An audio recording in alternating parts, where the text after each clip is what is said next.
السلام علیکم ورحمۃ اللہ۔ آپ غالباً واقف ہوں گے اس خبر سے کہ پاکستان کی قائد اعظم یونیورسٹی جو اسلام آباد میں واقع ہے اس کے فزکس کے ڈپارٹمنٹ نے، طبیعیات کے ڈپارٹمنٹ نے ایک کانفرنس کا انعقاد کرنے کا منصوبہ بنایا تھا، جس کو انہوں نے پاکستان کے سب سے بڑے سائنسدان اور سب سے بڑے طبیعیات کے سائنسدان ڈاکٹر عبدالسلام کے نام سے انہوں نے اسے منسوب کیا۔ یہ کانفرنس 27 مئی کو شروع ہونی تھی، اس سال کی 27 مئی 2024، اب سے کچھ دن بعد، لیکن اس پر جو پاکستان کے مذہبی طبقات ہیں یا کئی مذہبی طبقات ہیں، سو کالڈ میں کہوں گا، ان کی طرف سے بڑا شدید قسم کا رد عمل آیا کہ یہ تو قادیانی سائنسدان ہے، مرزائی ہے، اس کے نام سے کیسے کانفرنس جو ہے وہ منسوب کی جا سکتی ہے۔ تو اس کے اندر اگر آپ آن لائن یا ٹویٹر پہ یا انٹرنیٹ پر یا فیس بک پر اس سے تھوڑے سے واقف ہیں، اس قسم کے بحث و مباحثے سے، تو آپ کو شاید آپ کی نظر سے بات گزری ہوگی کہ یہ سوال اٹھایا جاتا ہے ان مذہبی ان مولوی ٹائپ لوگوں سے یا مولویوں سے کہ نہیں، ڈاکٹر سلام نے پاکستان کے لیے کیا کیا، اور وہ بظاہر میں پاکستان نے سائنس کے لحاظ سے ایک نام بڑا جانا پہچانا تھا ڈاکٹر قدیر خان صاحب کا، جو پاکستان میں کا جو ایٹمی پروگرام تھا، اس میں جو اس کی یورینیم کی انریچمنٹ تھی، یا یورینیم کو ایسے ریفائن کرنا یا اس کو ایسا جس طرح اس کو ایسا پاک کرنا جس سے وہ ایندھن بننے کے قابل ہو سکے، اس کام میں ان کا جو خاص رول تھا، اور اس کے ساتھ ان کی ایک خاص پذیرائی 80 کی دہائی میں، 90 کی دہائی میں ہوا کرتی تھی۔ ان کے اوپر کتابیں لکھی گئیں، ان کے اوپر اخبار میں آرٹیکلز لکھے گئے، ان کو پاکستان کا ہیرو بنا کر، جس کو آج کل اکثر لوگوں نے سمجھ ہی لیا ہے، سن ہی لیا ہے کہ پاکستان میں میڈیا مینجمنٹ ہوتی ہے، تو یار اس کو آپ زبان میں کہتے ہیں لفافہ صحافت ہوتی ہے۔ تو وہ لفافہ صحافیوں کے ذریعے سے اور میڈیا مینجمنٹ کے ذریعے سے ڈاکٹر قدیر صاحب کو بہت اوپر چڑھایا گیا تھا 80 اور 90 کی دہائی میں۔ پھر لوگوں کو پتہ ہی ہے، یا غالباً جو چھوٹے ہوں گے عمر میں ان کو شاید نہیں پتہ ہوگا کہ جنرل مشرف کے دور میں ڈاکٹر قدیر خان صاحب کا جو ستارہ ہے وہ گردش میں آ گیا، سو کالڈ، اور وہ ان سے ٹی وی پر لا کر ان سے معافی منگوائی گئی، جس میں انہوں نے اس بات کا اقرار کیا کہ وہ پاکستان کا جو ایٹمی پروگرام تھا، جو پاکستان کی جو ایٹمی قابلیت تھی، وہ کوریا کو، ایران کو، لیبیا کو وہ بیچنا چاہتے تھے، یا بیچنے میں کچھ حد تک ان کی کامیابی ان کو ہو گئی تھی، اور ان سے وہ فائدہ اٹھا رہے تھے اور مالی فائدہ اٹھا رہے تھے، اور یہ ان کا ذاتی فیل تھا، اور اس سے انہوں نے برات اور توبہ کی، اور اس سے انہوں نے کہا کہ وہ آئندہ نہیں اس میں حصہ لیں گے، اور انہوں نے معافی مانگی قوم سے، اور کیونکہ اس سے پاکستان عالمی طور پر پاکستان ایک دہشت ملک قرار دیا جا سکتا تھا، کیونکہ سب سمجھتے ہی ہیں کہ اگر ایٹمی ہتھیار دنیا میں پھیلیں گے تو اس سے چاہے وہ ایکسیڈنٹ کے ذریعے سے ہی ہو، انسانیت کا کتنا استحصال، کتنا نقصان ہو سکتا ہے اگر وہ کہیں پر ایٹم بم نہ بھی چلے، اگر کہیں حادثہ ہی ہو جائے، جس طرح چرنوبل کا واقعہ ہوا تھا روس اور یوکرین کے علاقے میں، آپ انٹرنیٹ پہ دیکھ سکتے ہیں اس کو۔ برکیف تو اس کے بعد وہ ہاؤس اریسٹ ہو گئے، اپنے گھر میں نظر بند ہو گئے جنرل مشرف کے زمانے میں، پھر وہ جنرل مشرف کے بڑے خلاف بھی ہو گئے۔ برکیف بات میں اس لیے ذکر کر رہا ہوں کہ پاکستانی لوگ ابھی بھی، خاص طور پہ جو ذرا مولوی ٹائپ ہیں، وہ ڈاکٹر قدیر کو بہت بڑا سائنسدان سمجھتے ہیں، اور اس کے ساتھ ڈاکٹر عبدالسلام کے بارے میں سوال کرتے ہیں کہ جی انہوں نے پاکستان کے لیے کیا کیا۔ میں نے یہ پروگرام اس لیے میں ریکارڈ کرا رہا ہوں تاکہ میں اپنی زبان میں، اپنی سمجھ کے مطابق یہ بیان کر سکوں کہ ڈاکٹر سلام نے پاکستان کے لیے کیا کیا۔ ڈاکٹر صاحب کے کاموں کو ہم تین حصوں میں بانٹ سکتے ہیں۔ ایک وہ کام جو انہوں نے براہ راست پاکستان کے لیے کیا، دوسرا حصہ وہ جو انہوں نے پاکستان کے لیے جو انہوں نے اٹلی میں ادارہ قائم کیا، اور third world academy of sciences ادارہ قائم کیا، ان اداروں کے ذریعے جو پوری دنیا کے لیے تھے، ان اداروں میں پاکستانی سائنسدان بھی جاتے تھے، پاکستانی طلبہ جاتے تھے، ابھی بھی جاتے ہیں، اس کے ذریعے پاکستان کو فائدہ پہنچایا۔ اور تیسرے ان کے کاموں کا حصہ وہ ہے جو وہ پاکستان کے لیے کرنا چاہتے تھے اور ان کو نہیں کرنے دیے گئے۔ تو آئیے ان کی بات کرتے ہیں. سب سے پہلے یہ کہ ڈاکٹر سلام صاحب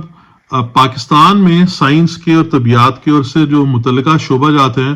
ان کے اگر کسی کو فادر کہا جا سکتا ہے یا باپ کہا جا سکتا ہے تو وہ تھے. پاکستان کا اسپیس، یہ حال ہی میں پاکستان نے ایک چھوٹی سی سیٹلائٹ چین کے راکٹ کے ذریعے چاند پہ بھیجی ہے. تو یہ جو ادارہ ہے اسپارکو، اسپیس اینڈ اپر،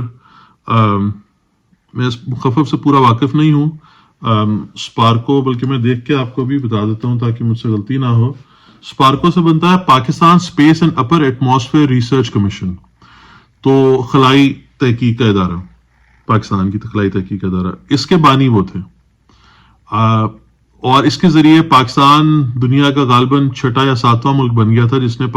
اسپیس میں ایک راکٹ بھیجا تھا. یہ ایک بڑی اچھی ڈاکیومنٹری بھی موجود ہے، میں اس کا لنک یہاں اپنی ویڈیو کے نیچے لگا دوں گا، آپ وہ ڈاکیومنٹری دیکھ لیجیے گا. پاکستان سے ہی لوگوں نے بنائی ہوئی ہے کہ 60 کی دہائی میں پاکستان وہ ملک بن چکا تھا، چند ملکوں میں سے اس زمانے میں، جنہوں نے راکٹ بھیجا تھا سکسیسفلی، کامیاب طریقے سے خلا میں. پھر پاکستان اٹامک انرجی کمیشن، جو پی اے ای سی کے نام سے بھی جانا جاتا ہے، آج کل بھی قائم ہے. پاکستان اٹامک انرجی کمیشن کے جو بانی ہیں وہ ڈاکٹر سلام صاحب تھے. تو اس زمانے میں پاکستان 1970 میں غالباً ایک کینیڈا کی مدد سے ایک سول، یہ جو نیوکلیئر پاور، جوہری طاقت کے ذریعے جو توانائی، بجلی کی طاقت بنانے کا طریقہ ہے، اور اب سب جانتے ہیں پاکستان میں بجلی کی کمی کا کتنا مسئلہ ہے. تو یہ بجلی کی توانائی جوہری طاقت سے لینے کا جو نیوکلیئر پاور پلانٹ ہے وہ 70 کی دہائی میں ڈاکٹر سلام صاحب کی کوششوں سے لگا. ظاہر سی بات ہے وہ بانی تھے. ایوب خان حکومت میں ملک کے سائنٹیفک ایڈوائزر تھے، وزیر کے برابر ان کا عہدہ تھا. بعد میں جب پاکستان نے اپنا ایٹمی پروگرام زیادہ ظاہری طور پر بھی زیادہ زور سے اور طاقت سے شروع کیا، باقاعدہ طریقے سے شروع کیا، جو بھٹو صاحب نے شروع کیا، جو ملتان کانفرنس کے ذریعے سے، آپ انٹرنیٹ پہ سرچ کر لیجئے، ملتان کانفرنس ہوئی تھی. تو اس ملتان کانفرنس کی آپ تصویریں دیکھیں گے تو ڈاکٹر سلام صاحب وہاں موجود تھے. تو پاکستان کے ابتدائی زمانے میں، مطلب 60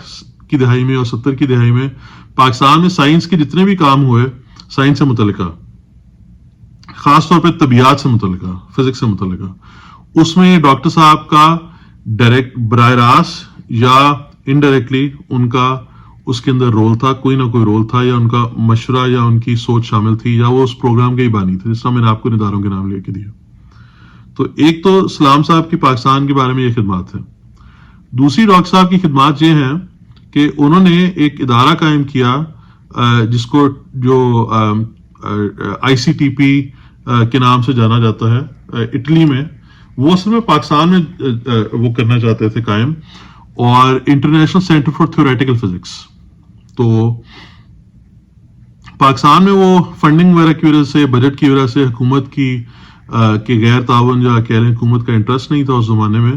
تو وہ پاکستان میں نہیں بن سکا، اٹلی میں بن گیا. تو اس میں سینکڑوں، ہر سال سینکڑوں سائنسدان دنیا بھر سے وہاں پہ جاتے ہیں سیکھنے کے لیے، تحقیق کے لیے، اور جو دنیا کے جو ترقی یافتہ ممالک ہیں ان کے جو سائنسدان ہیں، ان سائنسدانوں کے ساتھ مل کے کام کرنے کے لیے، کیونکہ انسان جو ٹیم ورک عام الفاظ میں بولا جاتا ہے، مل کے کام کرنے سے، ٹیم ورک سے انسان خاص طور پہ اس طرح کی جو سائنسی جو چیزیں ہیں وہ سیکھتا ہے، جو بالکل لیٹسٹ، جو بالکل نئی تحقیق کی چیزیں ہیں، جن کا بھی کتابوں میں بھی اتنا ذکر نہیں آیا، صرف ریسرچ کے رسالوں میں ہے، یا بھی صرف کانفرنسوں میں ہے، یا بھی لوگوں کی آپس میں باتیں چل رہی ہیں اس کے بارے میں. ان چیزوں کا علم حاصل کرنے کے لیے جو ترقی یافتہ ممالک کے سائنسدانوں سے جو ملنا ہے وہ ضروری ہے. تو یہ ٹریسٹے اٹلی میں اس ادارے میں سینکڑوں ہزاروں جو سائنسدان ہیں پاکستان کے بھی، وہ وہاں پہ جا کے اپنی تعلیم حاصل کر چکے ہیں، وہاں سے سیکھ چکے ہیں، کئی قسم کے کورسز میں وہ وہاں پر ان سے فائدہ اٹھا چکے ہیں. دوسرا تو یہ فائدہ انہوں نے پاکستان کو پہنچایا. اچھا، اور تیسرا فائدہ وہ ہے جو وہ پہنچا سکتے تھے اور پہنچانا چاہتے بھی تھے، ہمیں پتہ ہے ان کی خدمات کے لحاظ سے، لیکن پاکستانی قوم نے اور حکومت نے ان سے جیسے ہم اخذ کر سکتے ہیں مذہبی تعصب کی وجہ سے وہ فائدہ نہیں اٹھایا. وہ فائدہ وہ تھا کہ جیسے اب آج کل کے زمانے میں سافٹ ویئر کا زمانہ ہے, کمپیوٹرز کا زمانہ ہے, انٹرنیٹ کا زمانہ ہے, اور سب کو پتہ چل گیا ہے کہ جو اپنی ملک کی معیشیت کو بہتر کرنے کے لیے آپ کو آٹومیشن چاہیے, آرٹیفیشل انٹیلیجنس چاہیے, روبوٹس چاہیے, کمپیوٹر سافٹ ویئر چاہیے. ہماری پاکستان کی پنجاب حکومت نوجوانوں کو لیپ ٹاپ دیتی رہتی ہے اسی سوچ کے تحت, اسی خواہش کے تحت کہ جو ہمارے نوجوان ہے طبقہ ہے اگر وہ کمپیوٹر سافٹ ویئر سیکھے گا تو اس سے پھر ملک کی جو معیشیت ہے وہ بہتر ہوگی, اور نہ صرف اندرونی معیشیت بلکہ باہر کی جو ایکسپورٹس ہیں وہ بڑھیں گی, جو برآمدات ہیں وہ بڑھیں گی, ملک کو زر مبادلہ ملے گا, ڈالر باہر سے آئیں گے, یا اور کوئی باہر کی کرنسی آئے گی, تو اس کے نتیجے میں ہماری جو معیشیت ہے وہ مضبوط ہوگی, ملک مضبوط ہوگا, ملک میں خوشحالی آئے گی, عوام کی زندگی بہتر ہوگی. تو اس سارے کام کے لیے کمپیوٹرز کا جو رول ہے, اس کی جو افادیت ہے, اس سے کوئی انکار اس زمانے میں نہیں کر سکتا. بلکہ یہ جو ہمارے مولوی حضرات ہیں یہ بھی ویسے جو مرضی بولتے رہیں غیر مسلموں کو یا کفار کو, لیکن ہاتھ میں آئی فون یا اس طرح کے جو فون باہر سے بن کے آئے ہوئے ہیں لیٹسٹ, وہی پکڑے ہوئے آپ کو دکھائی دیں گے. اس سارے سافٹ ویئر اور اس سارے کمپیوٹر کی ترقی کے لیے جو بنیادی خصوصیت چاہیے, جو بنیادی مہارت چاہیے, وہ جس طرح سے انسانی جسم میں دماغ ہوتا ہے اس طرح کمپیوٹر کا ایک دماغ ہوتا ہے جس کو سی پی یو بولا جاتا ہے یا سینٹرل پروسیسنگ یونٹ بولا جاتا ہے, اور اس دماغ کے اندر بھی جو سب سے اہم چیز ہے وہ اس کو کہتے ہیں چپ یا کمپیوٹر کی چپ. اب آج کل یہ آرٹیفیشل انٹیلیجنس, مصنوعی ذہانت کا بہت چرچا آ گیا ہے, آپ کو پتہ ہی ہے امریکہ میں, چائنا میں, جرمنی میں اس پر اربوں ڈالر خرچ ہو رہے ہیں حکومت کی طرف سے بھی اور مختلف پرائیویٹ کمپنیوں کی طرف سے بھی. تو اس کی وجہ سے جو ایک چپ بنانے والی کمپنی ہے انٹیل اور انویڈیا, ان کا جو سٹاک ہے اس کی قیمت بھی آسمان پہ چلی گئی ہے. تو اور بلکہ جو پاکستان حکومت نے جو اکنامک کاؤنسل بنائی ہوئی ہے جس میں آرمی کے ہمارے چیف صاحب بھی شامل ہیں یا ان کا نمائندہ شامل ہے, اس نے جو اپنی ترجیحات کی ایک لسٹ بنائی ہے, فہرست بنائی ہے, اس میں بھی اس کا ذکر ہے کہ پاکستان میں چپ بنانے کی فیکٹریاں بھی ہونی چاہیے. یہ جو کمپیوٹر کی چپ ہے میں اس کی بات کروں, یعنی کہ جو کمپیوٹر کا دماغ ہے وہ بنانے کی, کیونکہ آئندہ زمانے میں بھی جو وہی قوم ترقی کرے گی جس کے پاس کمپیوٹر کی مہارت ہوگی. آپ نے خود سنا ہوگا کہ امریکہ نے چائنا کے اوپر پابندیاں لگا دی ہیں کہ وہ جو انٹل وغیرہ کی جو لیٹسٹ سب سے ایڈوانس چپ ہے وہ یا کوالکام کی, یہ بھی چپ بنانے والی کمپنی ہے, وہ چپ جو ہے وہ چائنا کو نہیں جا سکتی کیونکہ ان کا آپس میں وہ ایک دوسرے کے حریف ہیں. یہی چپ موبائل فونوں میں بھی ڈلتی ہے یا اسی قسم کی, آج کل کی نئی گاڑیاں ان میں بھی ڈلتی ہے, بلکہ جو ملٹری کا سامان ہے, یہ جو ڈرونز ہیں یا جو میزائل ہیں جن کا آج کل بہت اہم استعمال ہے, ان ساروں کے اندر وہ چپ ڈلتی ہے. تو جو چپ ہے وہ بنانے کے لیے جو بنیادی مہارت چاہیے وہ بنیادی مہارت فزکس کی مہارت ہے, کیونکہ اس کے انڈر لائنگ جو اس کی مینوفیکچرنگ بھی اور اس کی آپٹیمائزیشن, اس کو بنانا بھی, اس کو بہتر کرنا, اس کو ترقی دینا اور اس کو انڈسٹریل لیول پر صنعتی معیار پر اس کو پھیلانا, بنانا اور بڑھانا, اور پھر اس کے اوپر جو سافٹ ویئر بنتا ہے یہ ساری میتھ اور فزکس کی مہارت چاہتا ہے. سائنس کی تو مہارت چاہتا ہے, یہ سائنس کے اندر میں محسوس کر رہا ہوں کہ بایولوجی کی مہارت نہیں چاہیے, باٹنی کی مہارت نہیں چاہیے, کیمسٹری کی مہارت کچھ چاہیے مینوفیکچرنگ سے متعلقہ, لیکن بنیادی طور پہ طبیعت اور حساب, میتھمیٹکس, فزکس اور میتھ کی مہارت چاہیے. تو جو قوم اس بنیادی چیزوں میں اسپیشلائز علم رکھتی ہے, مہارت رکھتی ہے, اس فن کو جانتی ہے, وہ قوم پھر جو چپ کی مہارت ہے, پھر کمپیوٹر بنانے کی مہارت ہے, پھر اس کے اوپر سافٹ ویئر بنانے کی مہارت ہے, وہ ان چیزوں میں پھر ترقی کر سکتی ہے. موٹی سی بات ہے, جو یورپین قومیں ہیں اور امریکہ کی قوم ہے, ان لوگوں کی دنیا میں جو دنیا میں ان کی برتری ہے, اس برتری کی ایک وجہ, اس برتری کی یا ایک شاخ جو ہے وہ اس سے متعلقہ ہے, اس کمپیوٹر ٹیکنالوجی, اور کمپیوٹر ٹیکنالوجی کے لیے میتھ اور فزکس. اور آپ نے شاید سنا بھی ہوگا سٹیم کا بڑا دنیا میں چرچا ہے, بچوں کو پڑھانے کے لحاظ سے, کالجوں کے لحاظ سے, science, technology, engineering and math. اس طرح آپ نے سنا ہوگا کہ یہ جو سندر پچائی وغیرہ ہیں, جو گوگل کے سی ای او ہیں بنے ہوئے ہیں, اور بھی انڈیا کے لوگ, وہ کہتے ہیں جی آئی آئی ٹیز کا بڑا رول ہے. سوشل میڈیا پہ میں نے اس کا بہت بحث سنی ہے کہ انڈیا نے, وہ کہتے ہیں کہ جی تنقید یہ کی جاتی ہے کہ جی ہمارے ہاں 1960 میں فوج کا, آج کل جو فوج پہ تنقید کرنے کا بڑا لوگوں کو ایک رواج سے ہی بن گیا ہے, کہ وہ کہتے ہیں کہ جی جب انڈیا ہمارا ہمسایہ ملک میں آئی آئی ٹی سیٹ اپ کرا تھا, انڈین انسٹیٹیوٹ آف ٹیکنالوجیز, غالباً 8 یا 9 آئی آئی ٹیز ہیں جو کہ دنیا کے مانے ہوئے انسٹیٹیوٹ سمجھے جاتے ہیں, دنیا بین الاقوامی معیار کے, اور یہ سندر پچائی وغیرہ انہی کے گریجویٹس ہیں, اور بھی بہت سارے نامور لوگ جو آئی آئی ٹیز نے پیدا کیے ہیں. تو ہماری قوم اس وقت, ہمارا ملک اس وقت جناب فوج کے زیر تسلط تھا, اور گویا ہم ترقی کی راہ پر گامزن سے ہونے سے دور تھے, اور ہم کوتاہی کی قومی طور پر زندگی گزار رہے تھے. تو عرض کرتا چلوں کہ یہ 60 کی دہائی تھی جب ڈاکٹر سلام صاحب نے, وہ جو ان کا ادارہ ہے مشہور زمانہ I C T P, international centre for theoretical physics, وہ پاکستان میں بنانے کی کوشش کی, پاکستان میں بنانے کا پروپوزل دیا, جو کہ پاکستان کی حکومت کے لوگوں نے منع کر دیا. اگر وہ ادارہ بنیادی طبیعیات کی ریسرچ کا پاکستان میں قائم ہو گیا ہوتا, تو پاکستان میں ایک سائنس کا کلچر ہوتا. اس سائنس کے کلچر کی وجہ سے پاکستان کے اندر ایک سائنسی شعور ہوتا ہماری قوم کے لوگوں میں, جس کی وجہ سے جو ایک لمبا سفر ہے, جو سفر طے کرنا پڑتا ہے کمپیوٹر اور انٹرنیٹ اور ہارڈ ویئر اور سافٹ ویئر اور چپ کے لیول پر جا کے مہارت حاصل کرنے میں, تو وہ سارا سفر پاکستانی قوم نے بآسانی طے کیا ہوتا اپنی اس زمانے کی اس فیلڈ میں انویسٹمنٹ کی وجہ سے. برحال شومئی قسمت کہ ہمارے حکمرانوں نے اور ہمارے صاحب اقتدار لوگوں نے ڈاکٹر سلام صاحب کی خدمات جس طرح سے حاصل کی جا سکتی تھیں انہوں نے نہیں کی, اور یہ ادارہ ہی وہاں پہ قائم نہیں ہوا, پاکستان میں اٹلی میں قائم ہو گیا, اور پاکستان جیسے اسے فائدہ اٹھا سکتا تھا ویسے وہ نہیں اٹھا سکا.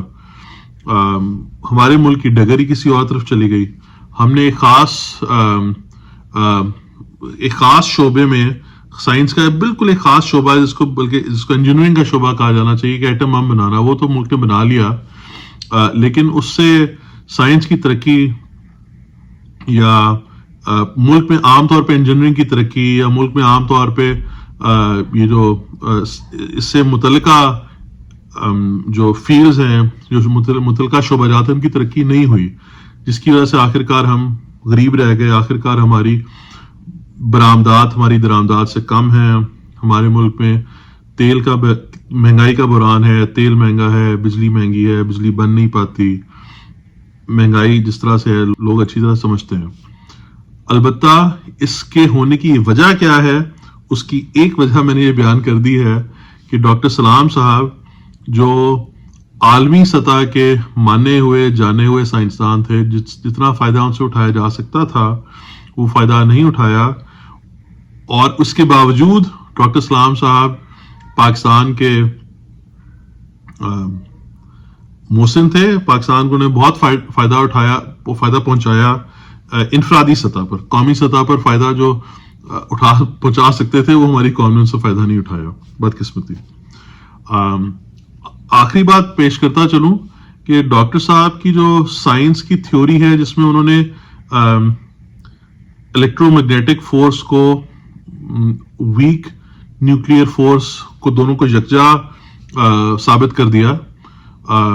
کمزور جوہری طاقت اور بجلی مقناطیسی طاقت، ان دو طاقتوں کو انہوں نے یکجا ثابت کر دیا. یہ اس قسم کا کام ہے جس سے یہ تو آنے والا وقت ہی بتائے گا، لیکن ہم یہ اندازہ لگا سکتے ہیں کہ یہ صدیوں تک یاد رکھا جائے گا، کتابوں میں اس کا ذکر رہے گا. آپ کو اسی لیے آپ نے سنا ہوگا حال ہی میں جو لنڈن میں یونیورسٹی ہے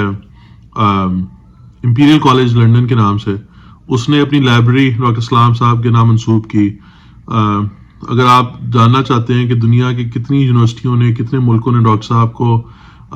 تمغہ جات نوازے، اعزازی ڈگریاں نوازی. چائنا میں ڈاکٹر سلام صاحب جب بھی چائنا اپنی ترقی کے شروع کے مراحل میں تھا، 1980 کی شروع کی دہائی میں، 1900 کی دہائی کے شروع کے سالوں میں، ڈاکٹر سلام صاحب کو وہاں پر اسٹیٹ گیسٹ کے طور پر بلایا جاتا تھا. چائنا کے وزراء اور چائنا کے جو